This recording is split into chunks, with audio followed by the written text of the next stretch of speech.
Hey, it's DJ Serapis again.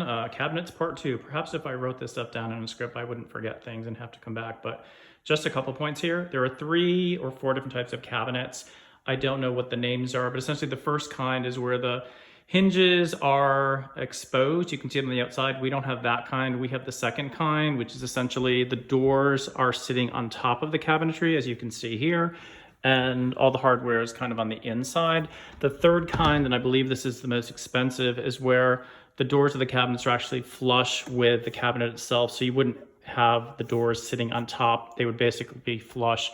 I think those look the best, and maybe someday if we ever buy another house, we'll have those. But for right now, these are fine. One thing to note, and I'm sure it's not something that anybody would ever think of until it happens to them, is if your builder does not install these correctly, you will not be able to open your cabinets the way you want to.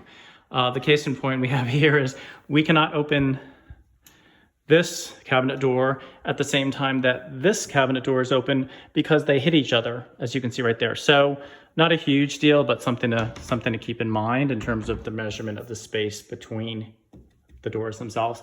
The other point is cabinets that go all the way to the ceiling are great. We don't actually have that. Some people's cabinets end short, and then you end up with this weird no man's land dust bunny collection space above them that you have to worry about and climb up there and vacuum once a year or so, which I never liked doing, and I had that in my last 2 houses.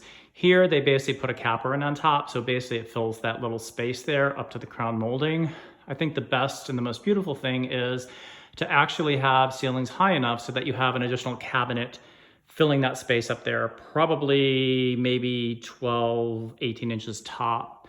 And then you have a whole nother set of cabinetry up there, probably hard to get to, but just additional storage space if your cabinets are high enough. So I think that's it. I think that's all I wanted to say about cabinets. Hopefully this is helpful if you are making decisions on cabinets for your own kitchen.